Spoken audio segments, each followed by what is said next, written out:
Good morning বন্ধুরা, কেমন আছো সবাই? আশা করছি তোমরা সবাই ভালো আছো আর আমিও ভালো আছি।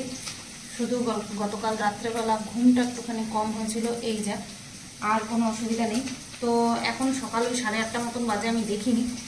আর আমি এখন ভাজা করছি হচ্ছে ভেন্ডি আলু ভাজা, ঠিক আছে? দাঁড়াও দেখো তোমাদেরকে, এই যে ভেন্ডি আলু ভাজা করছি, প্রায় হয়ে আসে। এখন এটা নামাবো, তার জন্য আঁচটা হাই করে দিলাম, দেখা যাচ্ছে না আমাকে।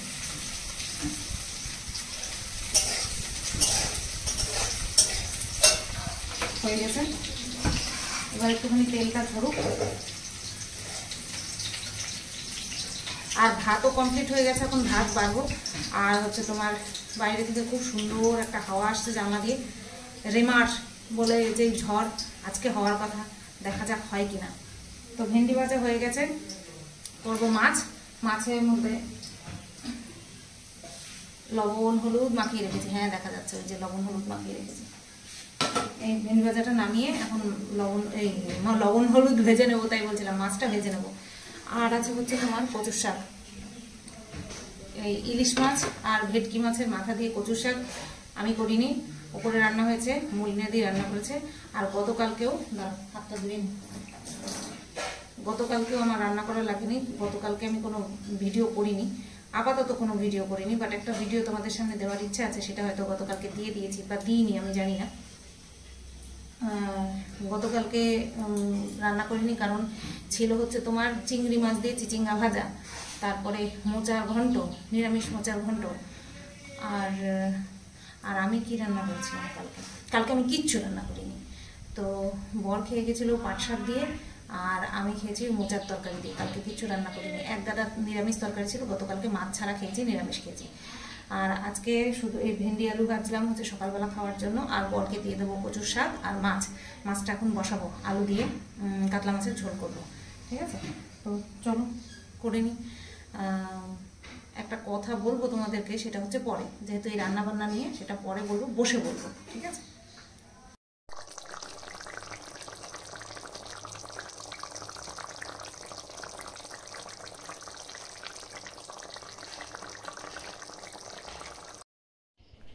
তো দেখো বন্ধুরা, কাতলা মাছের ফাইনাল লুক।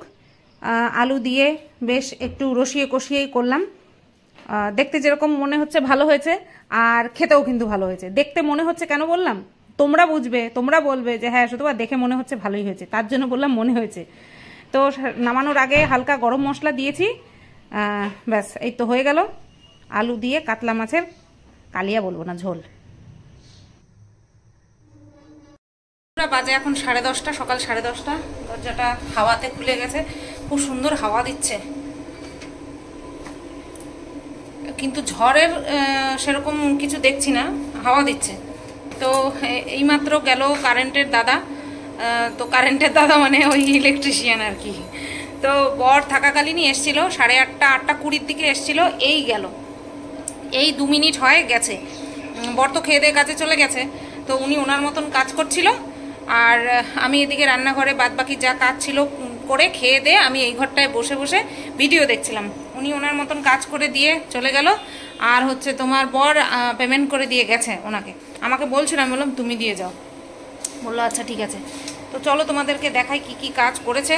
আর আগের দিনও অনেক কাজ করে গেছে, সেটা তোমাদেরকে আর দেখাইনি।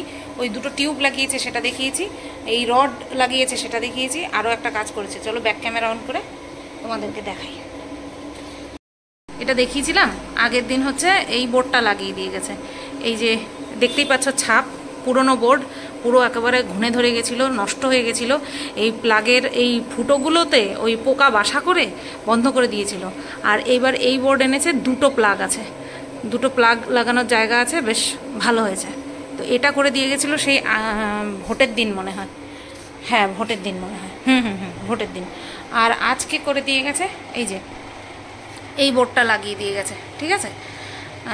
তো এই বোর্ডেও খুব সুন্দর 2টো প্লাগ পয়েন্ট সরি 2টো প্লাগ পয়েন্ট বেশ ভালো হবে। একটা ফ্যানের চার্জ থাকলে পরে আরেকটা মোবাইল চার্জ দেওয়া যাবে, বা যে কোনো কিছু একটা করা যাবে।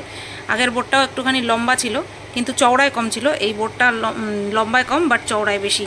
রেগুলেটর পুরনো ফ্যানের ছিল, যে ওই যে ট্যাক ট্যাক ট্যাক করে ঘোরাতে হতো সেই ছিল।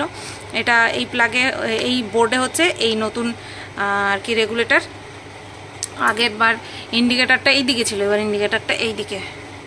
তো এই কাজ করেছে সকাল থেকে, আর ফুটো টুটো করতে হয়েছে। তো এই যে অবস্থা, এগুলিকে এখন আমার পরিষ্কার করতে হবে, ঠিক আছে। টুলটাকে জায়গায় রাখতে হবে, টুলটা কোথায় ছিল জানি না। আর এই যে ধুলো পড়ে পাপোশের উপরে, কালো পাপোশের উপরে পুরো একসার অবস্থা। বিছানার উপরেও পুরো এখন এই বিছানা পরিষ্কার করে এই ঘরটা ঝাড় দিতে হবে। তো এই হচ্ছে অবস্থা। আর ননিকে সকালবেলা দিয়ে গেছে, আর প্রচণ্ড পরিমাণে ককরোচ আরশোলা বড্ড বদমাইশি শুরু করেছে। প্রত্যেক দিন রাত্রেবেলা এই হচ্ছে তোমার প্রদীপের সলতে নিয়ে চলে যায়, আর তেল পুরো চেটে সাফ করে দিয়ে যায়, মনে হয় যেন প্রদীপ মেজে রাখা হয়েছে। এই রকম শুরু করেছে, জানো না, প্রচণ্ড পরিমাণে বিরক্তিকর অবস্থা শুরু করেছে। তো চলো, আর ওদিকে ফুল টুল সব ওই যে হলুদ হলুদ ফুলগুলো পাশের বাড়ি থেকে দিয়ে গেছে। চলো আমি এগুলো এবার সাফ করে নিই। দেখো সারা ঘর অস্তব্যস্ত হয়ে রয়েছে। তো বন্ধুরা বাজে এখন 12টা 22, 11টা 22, আর সব কমপ্লিট করে বেরিয়ে আসলাম, বন্ধ করে দিলাম। আর সকাল থেকে শুধু হাওয়া আর হাওয়া হচ্ছে, ওই মোটামুটি হাওয়া। বৃষ্টি হবে বলে মনে হয় না, এরকম হাওয়া চললে পরে বৃষ্টি আর হয় না। আর ঝড় হওয়ার টাইম পার হয়ে যায়নি এখনও, তবে মনে হচ্ছে না ঝড় হবে, না হলেই ভালো। এরকম হাওয়ার সাথে যদি একটুখানি বৃষ্টি হতো তাহলে আর কিচ্ছু লাগতো না। যাই এবার ঘরে যাই। এবার আজকে একটুখানি নখ ঠোক কাটতে হবে, হাত পায়ের নখগুলো কাটতে হবে, একটুখানি এই হাত খাপছাড়া নেল পলিশগুলোকে তুলতে হবে, তুলে আবার নতুন করে নেল পলিশ দিতে হবে। দরজাটা যতবার বন্ধ করছি হাওয়ায় খুলে যাচ্ছে, ছিটকানি দিয়ে রাখতে হবে। হয়ে যেত কাজ অনেক আগে, বসে থেকে থেকে থেকে থেকে এই অবস্থা। আমাদের সাথে কথা বলে ক্যামেরাটা বন্ধ করে ঘরে ঢুকে আমি কি অবস্থা দেখি জানো?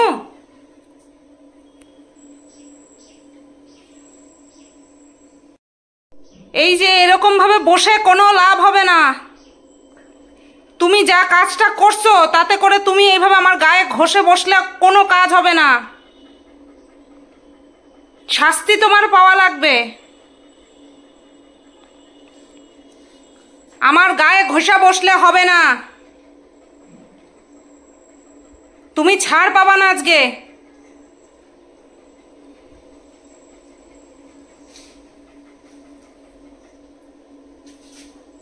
যতই পেছনে বসো তুমি আজকে ছাড় পাবা না। কি করছো তুমি? তুমি কি করছো? আমি শুনতে চাই তুমি কি করছো। এটা কি করছো? ওগুলি কি করছো তুমি? হ্যাঁ, তুমি এরকম কেন করছো? কেন করছো তুমি? ওগুলি কে পরিষ্কার করবে এবার? আমি সবে কাজ সাইরা আসলাম আর তুমি এই করলা? দেখো বিছানা ঝাড় দেওয়ার ঝাঁটা দেখো শেষ। এই 2 বছরে এই যে এই হারকাতিটা করলো। তুমি যতই খাটের তলায় ঢোকো, তুমি যতই আমার গায়ে ঘেঁষো, তুমি যতই এই তলায় ওই তলায় ঢোকো না কেন, তুমি যা করছো আজকে তোমার জেল হবে, জেল হবে, জেলে দেব। কত ধারা তোমার উপর লাগাবে। এই ফেল মুখ থেকে, ওটা ফেল। কি করছে? আমি ভাবছি এখন একটু রেস্ট নেব, কি করছে ভগবান। সব ওই হায় কপাল আমার, আবার এইগুলি।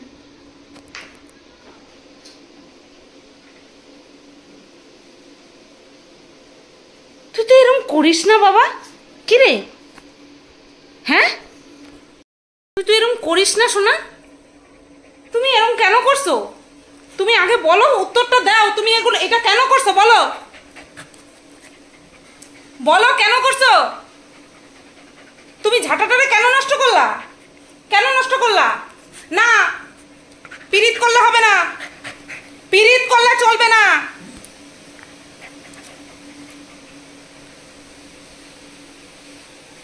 কেমন লাগে বলো এখন এইগুলি পরিষ্কার করা? আমার দিকে তাকাও, তুমি এরকমটা কেন করছো? কেন করছো এরকম? কেন করছো? কত ঢুকবা? আর আমার জায়গা নাই, কত ঢুকবা তুমি?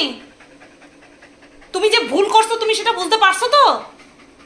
হ্যাঁ, ভুল করছো বুঝতে পারছো? তুমি যে দোষ করছো, অপরাধ করছো বুঝতে পারছো? তোমার এখন জেল হবে, কয়েদ হবে 14 বছরের, 14 বছর যাবজ্জীবন কারাদণ্ড, বুঝছো? আমার ঝাঁটা নষ্ট করছো তুমি।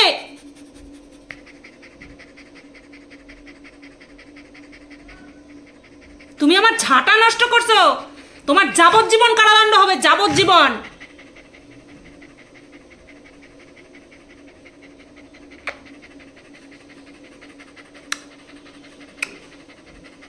ঝাঁটাটা নষ্ট করছো কেন বাবা?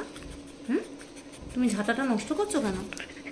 এবার একটু গিয়ে শুইছে, যেই চুমোটা খেলাম তারপরে গিয়ে শুইছে। আমি একটু জল খাবো ভাবছিলাম, আমি খাটের দিকে তাকায় আমি অবাক হয়ে গেছি। কি করছে, কি করছে ঠাকুর?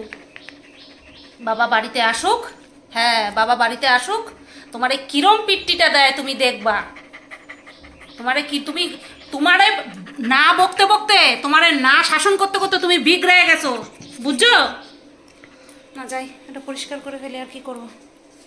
করে না গো এরকম, কখনো করে না, কেন করলো কি জানে।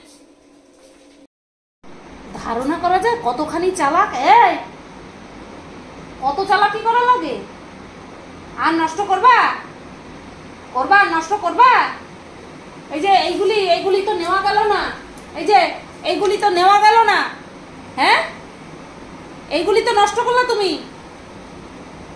দিবে বাবায়, বাড়ি আসুক বাবা দেবে, পিট্টি দেবে, আচ্ছা করে পিট্টি দেবে তোমারে। তুমি এইগুলো নষ্ট করছো, এগুলো কেন নষ্ট করছো? এই যে আমার দিকে তাকাও, আমার দিকে তাকাও, নষ্ট করছো কেন এগুলো? গুছানো হয়ে গেছে, এখন আর চেনে না। গুছানো না হওয়া পর্যন্ত ভয় ছিল মনের মধ্যে।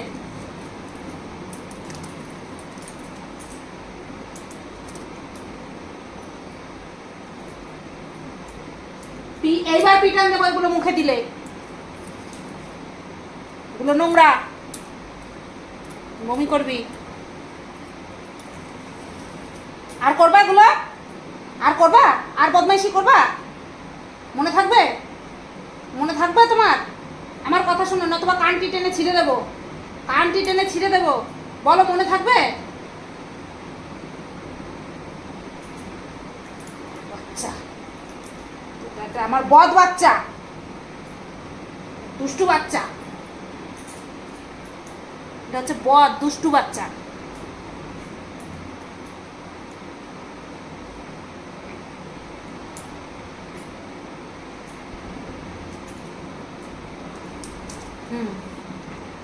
নিশ্চিন্ত, এবার গুছানো হয়ে গেছে, এবার নিশ্চিন্ত। আজ হয়েছে লেভেলের দেরি, বাজে 2:05। আমি এইমাত্র পুজো দিয়ে উঠলাম, আর এখন বসাবো ভাত। আর একটা খারাপ খবর, সেটা হচ্ছে আজ সন্ধ্যে থেকে কাল সকাল পর্যন্ত ট্রেন চলাচল বন্ধ থাকবে। আমার চিন্তা হচ্ছে বর ঠিক টাইম মতন যদি বাড়ি এসে পৌঁছাতে না পারে তাহলে একটা গন্ডগোল হয়ে যাবে। খারাপ মানে ভয় লাগছে, শুধু ওর জন্য না, যারা এরকম কাজবাজ করে তাদের সবার জন্যই চিন্তা হচ্ছে কি করে বাড়ি ফিরবে। আগে আগে যদি ছেড়ে দেয় সমস্যা, এটা তো প্রচার করা হয়ে গেছে, সমস্যা দেখে যদি আগে আগে ছেড়ে দেয় তাহলে তো খুবই ভালো। জানি না কি হবে। আর সেই রকমভাবে ভিড়ও হবে ট্রেনে, বুঝতেই পারছো, প্রত্যেকেই জেনে গেছে বিষয়টা, সেই অনুযায়ী ভিড়ও হবে ট্রেনে। কালকে এসে বলছিল প্রচণ্ড পরিমাণে ভিড় ছিল, খুব চাপ খেয়েছি। আজকে কি হবে জানি না। আর এই ট্রেন বন্ধের কারণ ওই আমফানের মতনই নাকি সন্ধেবেলা থেকে ঝড়ের প্রকোপ বাড়বে। ঠিক আমফানের মতনই, আমফানে যেরকম সারাদিন যেরকম চলছিল আজকেও সেরকমই চলছে, রেমাল রয়েকার ময়াকার ল, রেমাল ঝড়। রাত্রেবেলা থেকে কী হবে জানি না, বর বললো আমফানের মতনই প্রকোপ নাকি হবে। আমার তখন থেকে শুনেই আমার অবস্থা খারাপ হয়ে গেছে, কারণ আমার এই জীবৎকালে হচ্ছে আমফানের মতন ভয়ানক ঝড় আমি দেখিনি, বর বললো আমিও দেখিনি। তো এবার বুঝতেই পারছো নিশ্চয়ই যে ভয় পাওয়ার কারণটা কি। 26 দিন কারেন্ট ছিল না আমাদের এখানে ঠাকুরনগর, 26টা দিন কারেন্ট ছিল না। জানি না এবার কি হবে। ঠাকুরকে একটাই মানে প্রার্থনা করব, কমের উপর দিয়ে যেন যায়, ওই রকম প্রকোপ সহ্য করতে পারবো না। বাপরে বাপ, সে মানে মনে করতে চাই না, দুঃস্বপ্ন লাগে। তো বন্ধুরা বাজে এখন 4:00, এটা এরকম হয়েছে এখন, বাজে এখন 4:00 আর খাওয়া দাওয়া সব কমপ্লিট হয়ে গেছে। আমার শেরুর সমস্ত সব কাজ কমপ্লিট হয়ে গেছে, আশা করছি বুঝতে পারছো। আর এখন নেমেছে বৃষ্টি, ঝড়ের প্রকোপটা নেই বললেই চলে, এখন আর ঝড় হচ্ছে না। মানে ঝড় হচ্ছে না বলতে কি, হাওয়া হচ্ছে না, ঝড় হয়নি এখন।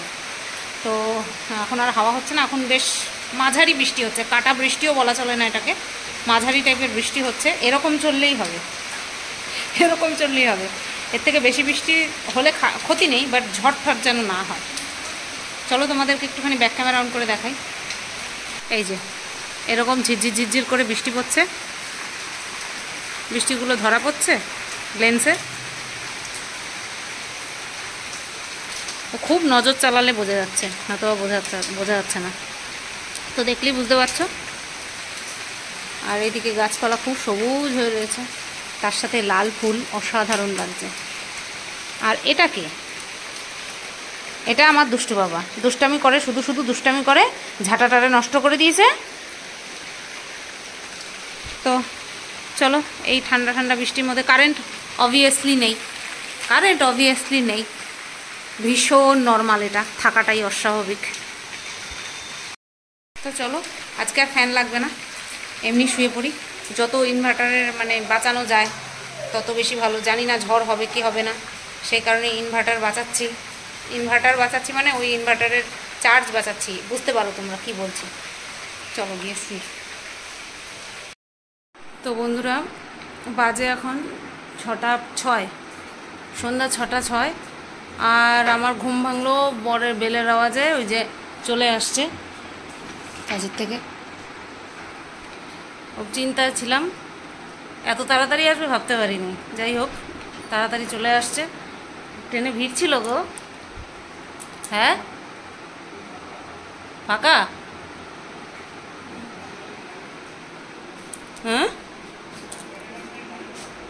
হ্যাঁ। তো ট্রেন থেকে আসার সময় আমার খুব প্রিয় একটা জিনিস নিয়ে আসে, সেটা হচ্ছে যে বাদামের খাজা, আমার খুব প্রিয়। ওখানে আনছে, এবার যাবে জল আনতে, জল টল এনে রাখুক। আমি বললাম ঝড় তো থেমে গেছে, বলছে ঝড় রাত্রেবেলা আসবে। যা, আমি বললাম হবে না, বলছে রাত্রেবেলা আসবে। তো 10টা বাজে আর আমি ভিডিও কমপ্লিট করে রেখে ভাতটা বসিয়ে ওই উতরে রেখে আসলাম। 7 মিনিট পর যাব। উনি ছিল নিচে, উনি আমার কথা শুনে আমার বাবাটা চলে আসলো, আমার সোনা বাবাটা চলে আসলো। তো এখানটায় চলছে খেলা, এই যে দেখা যাচ্ছে, হ্যাঁ এখানে চলছে খেলা, ও কর্তা খেলা দেখছে। আর এই ঘরে আমরা বসে রয়েছি, ঠাকুর ঘরে। ওই যে এবার তোমরা বলবে কারেন্ট নেই, তাহলে এই ঘরে লাইট জ্বলছে কি করে? এটা বাড়িতে এসেও বুদ্ধি করলো যে এই ঘরে ওই প্লাগের থেকে তার টেনে এনে এখানটায় বাল্বটা জ্বালিয়ে দিয়েছে, ব্যাস হয়ে গেল। এই ঘরে বসেছি কারণ এই ঘরটা দিয়ে, এই জানলা দিয়ে মারাত্মক হাওয়া আসে, আর এই ঘরটা ঠান্ডা তুলনামূলক, সেই কারণে এই ঘরে এসে বসছি। আর আমি ওই ঘরে ভিডিও করে ওই ঘরে লাইট টাইট বন্ধ করে দিয়ে এই ঘরে এসে বসলাম, কারণ রাত্রেবেলা তো পাখাটা চালাতেই হবে না, তার জন্য যতটা সাশ্রয় করা যায়। তো চলো, না ও হ্যাঁ, যেই কথাটা বলবো ভাবছিলাম, এ তো খেলা চলছে, এখন বললে তোমরা শুনতেও পাবে না, কিন্তু আমার ভিডিও শেষ করা দরকার এখন। ওই ঘরে লাইটটা জ্বালিয়ে বলি, ওই ঘরে যাই। আমার শোনটা বাবা, সেটা হচ্ছে পরশুদিন আমাকে এক দিদিভাই কমেন্ট করেছে, সেটা হচ্ছে যে তোমার শ্বশুর শাশুড়ি কি এখন সেরকম খাওয়া খায় যে দিতে পারে? তো আমার শ্বশুর শাশুড়ির গত বছর কোন মাস থেকে যেন আমার সঠিক মনে পড়ছে না, সোদপুরের ডাক্তার দেখায়, আমার মাসি শাশুড়ি বাড়িতে গিয়ে ডাক্তার দেখায়, ঠিক আছে। তো সেখানে দিন 15 থাকতে হয়, কারণ কিছু টেস্ট করার ছিল, তো থেকে তারপরে আসে। তো সেখানটায় টেস্টের রিপোর্ট দেখে ডাক্তার বলে দিয়েছিল সেদ্ধ করে খাবেন, সেদ্ধ করে লবণ জলে খাবেন, তরকারি ভেজে তরকারি করবেন না। মানে বুঝতে পারছো তো, আমরা ধরো আলু পটলের তরকারি করি, আলুটা ভাজি, পটলটা ভাজি, তারপরে মশলা দিয়ে কষিয়ে তারপরে রান্না করি। তো ওনাদের পুরো বারণ ছিল, কোনো সবজি ভাজা যাবে না, মশলা দিয়ে কষানো যাবে না, একদম অসুস্থ রুগীরা যেইভাবে খায় সেইভাবে খেতে হবে। আর গাজর খেতে বলেছিল প্রচণ্ড পরিমাণে, সব কিছুতে গাজর দিত, ঠিক আছে। তো প্রথম এসে যখন রান্না করতো, যেরকমভাবে বলেছিল সেইভাবে মলিনাদিকে বলতো রান্না করতে, সেইভাবে রান্না করতো। রান্না করার পর যখন আমার এরকম তো দিত, এখন যেরকম দিচ্ছে এরকম দিত। তো রান্না করে নিয়ে যখন দিত, মুখে দিয়ে মনে হতো কী যে খাচ্ছি বুঝতে পারছি না, এতটাই জঘন্য লাগতো, এতটা জঘন্য লাগতো। ওনারাও মানে কী যে কষ্টে খেয়েছেন, আমার শ্বশুরমশাইয়ের চেহারা একদম খারাপ হয়ে গেছিলো, ঠিক আছে। ওইভাবে খাওয়া যায় নাকি, চব্বচস্য খেয়ে মানুষ, চব্বচস্য খেয়ে বয়স হয়েছে, ঠিক আছে। তো ওই খেতে খেতে আমার শ্বশুরের চেহারাও খারাপ হয়ে গেছিলো। তো তখন খুব স্বাভাবিকভাবেই আমরা ওই রান্না খেতে পারতাম না, সেই কারণের জন্য বন্ধ হয়ে গেছিলো। তো দীর্ঘ কয় মাস গো এরকমভাবে বলছিল রেস্ট্রিকশন ছিল, যতদিন পারে, মানে আপ টু পুনরায় যতদিন না আবার দেখা করতে যায় ডাক্তারের কাছে, চেক আপ করাতে যায়, ততদিন পর্যন্ত ওরকমভাবে ছিল। তখন আমার শ্বশুরমশাই বলেছিল, ডাক্তারবাবু যদি নিমন্ত্রণ পাই তখন কি করব। বলছে যদি নিমন্ত্রণ পান তাহলে বাড়ি থেকে পেট ভরে খেয়ে দিয়ে তারপরে শুধু দেখা করে চলে আসবেন যদি সুস্থ হতে চান, আর যদি এই ডায়েট মেনটেন না করতে পারেন তাহলে আমার কাছে দ্বিতীয়বার আসবেন না, এরকম স্ট্রিক্ট রেস্ট্রিকশন দিয়ে দিয়েছিল, ঠিক আছে। সেই কারণের জন্যই আমরাও খেতে পারতাম না, এটাই কারণ খাওয়ার দাওয়ার উপর থেকে দেওয়া বন্ধ হয়ে যাওয়ার, এটাই কারণ, এর থেকে আর বেশি কোনো কারণ নেই। এখন পুনরায় তারা ওই সেই লেভেলের চব্বচস্য খায় না, মিনিমাম আমরা মানুষরা যেরকম খাই, সুস্থ মানুষের যেরকম খাওয়া উচিত সেরকম খায়, তাই আবার পুনরায় দেওয়া স্টার্ট করে দিয়েছে। আর দেওয়ার পরিমাণ মানে দুজনের 4 জন 5 জনের হয়ে যাবে এরকম পরিমাণ। এমনিতেও আমাদের বাড়িতে ওরকমই রান্না হতো বরাবর, ঠিক আছে। তো এটাই হচ্ছে কারণ, এটাই বলবো ভাবছিলাম, তো এটা ক্লিয়ার করে দিলাম তোমাদের, ঠিক আছে। তো চলো ভিডিওটা এখানেই এন্ড করছি, ভাত গড় দেওয়ার টাইম হয়ে গেছে, ভাত গড় দিয়ে খেয়ে দিয়ে ঝড়ের অপেক্ষা করবো না তোমার কি করবো বলো, 10টা তো বাজে, ঝড় আর কখন আসবে তাই ভাবছি। আসবে তো অবশ্যই 11টায় টাইম, আর আমি সকাল থেকে গুনছি কখন আসবে, মনে হয় আর হবে না, বেঁচে গেলাম, হবে না। কিন্তু শুনলাম 11টার পর, মানে যখন ঘুমে ঘোর যাওয়ার টাইম তখনই হবে ঝড়। তো দেখা যাক কি হয় না হয়, আমাদের একার তো হবে না, সব জায়গাতেই হবে। সবাই তোমরা ভালো থেকো, সুস্থ থেকো, সাবধানে থেকো, যাদের কাঁচা বাড়ি আছে তারা পাশের পাকা বাড়িতে আশ্রয় নিও, ঠিক আছে। এই তো বলবো, আর সাবধানে থেকো, এইটুকুই বলতে পারি। চলো টাটা, গুড নাইট।